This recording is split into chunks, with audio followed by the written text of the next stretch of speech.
visit Rwanda room. Yep. And oh wow, it was to my knowledge that was not a place that you should visit. But then I do my research when I get home.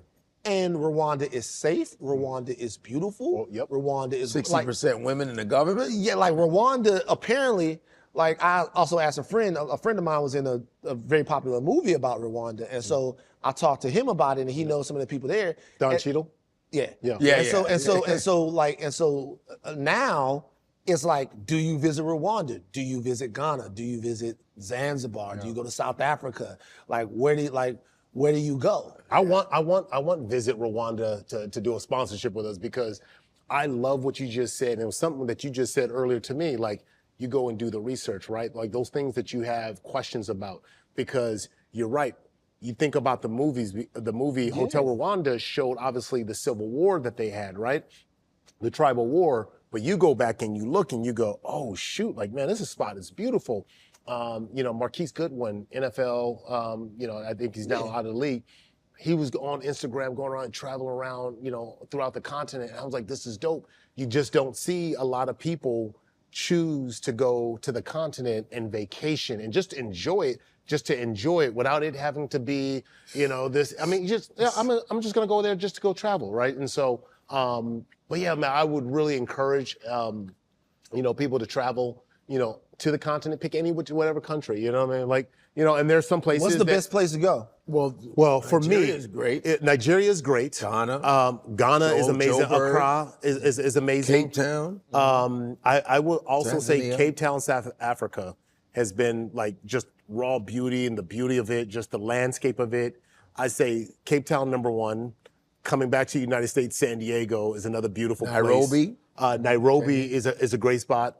Marrakesh is another place up north in Morocco. Egypt, Cairo, Alexandria as well. There's just Senegal. So many. Y'all been to all of these places? Yes, I have. I've been. I love to travel. But I've been to a few. Yeah, that my goal hopefully is for us to be able to travel to all 54 countries. And there's talks of us probably getting a little too ahead of ourselves here, but for us to be able to go.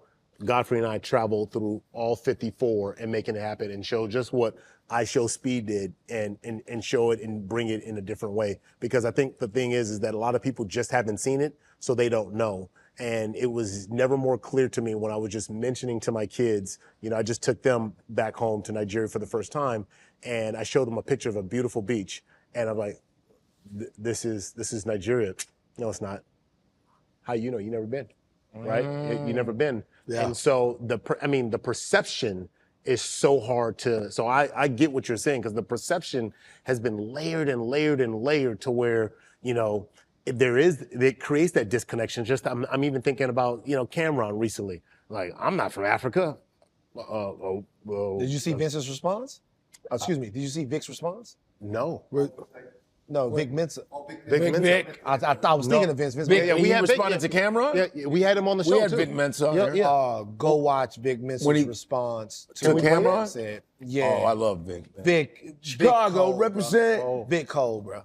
What happened? Yeah. What happened? No. It's not in a disrespectful way. No. It's in an educational way. I don't think Cam. It's in an insanely educational way. Yeah, I don't even think Cam was joking most. I think it was kind of way, but I mean, I think that it's like that FBA thing, which is fine. I mean, I don't think he was that dismissive. I think some of that stuff is like performance. Yeah. It's gonna be hard for like the same way Vic said, it's gonna be hard for us not to love Cam. Cam is so funny. I love Cam. And Cam jokes about everything. But at the same time, when like that comes out, it's important to no doubt. In the way that Vic did it, just talk to it. Right. Yeah. You don't have. Sometimes you don't have to talk to the brother. Yeah. You can talk to the thing. Right. That's right. That's right. Yeah. I want to. What was I gonna say? What were we talking? Oh, this is a place that I think the tourism is gonna go way up from a lot of stuff that I was seeing. Okay. Cape Verde. Cape Verde. Oh yeah. After what that World dude Cup? did? After World Cup? Well, after some stuff that's in the audience too. Oh no, they some woof. The fans. No, they some woof. I know some Capo Verdes. Cape Verde. You got to speak some Portuguese. You know what I'm saying? Like, Fala português, I think a obrigado. lot of look. I'm not gonna be there. You know what I'm saying? I'm all. But what I'm saying is, I think You married? No, I'm not. Okay. But all that's sewn up though. Yeah. But I think a lot of people was hitting me up. Like some brothers from back home was like, "Hey, Van, what you know about Cape Verde?" I was like, "What? I never been." He's like, "Bro, bro, you see this right here? Like, how we get to Cape Verde, bro?" Yeah. They was going crazy. So I think that's gonna be the new hotspot. I think that's gonna be a hotspot. I think that's great because they might actually change the demographics over there. After. Unless you go to Boston and Rhode Island, you know that's where they dominate. You know the lore. Cape Verde is Boston and Rhode Island is a huge Cape Verdean community. Capo Verde, you say fala português. They fala espanhol, pero obrigado, tudo bem. Have you had a Cape Verde girlfriend? Sure. I actually like Tavares. I called him out one time. Cape Verde name. There was a group called Tavares Disco. The group called Tavares. Tavares is a popular. It's like Smith. Who are you? He's I'm gonna tell you. He's an international player. Like this guy. It's very impressive, dog. Yeah. Like you know something about like everything. The only other person I can have a conversation with about Granville Woods with was Vince's manager Corey, but this guy. You remember that one time I called you out? I was like, man, you ain't never. I was like, one of my things was like, I want to go to Madagascar.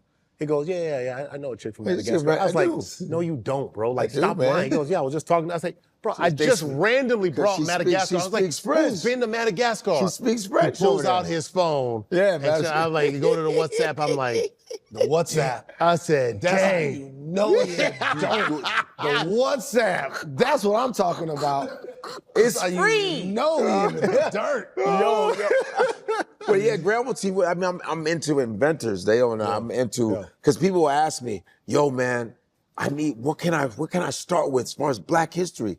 That's what's great. So much stuff. There's still stuff that I still know. I say start with inventions, innovation. Yeah. That is way more fun because you'll be like, we made that? I go, central heating is a Black woman, you know? The security system is a Black woman. Stoplights, Garrett Morgan, and the gas mask. Yeah. You got the elevator, the escalator. You got the radiators, 2 Black men inventors. You got the sanitary package, Mary Kenner. Jack Daniels, that's not the finest, the nearest. And you got that. You got the inventor of the ice cream scoop. You got the George Crumb, the potato chip. Right? You have the laser eye, Dr. Bass, she just passed away, laser eye surgery. You got Gladys West, who was the GPS.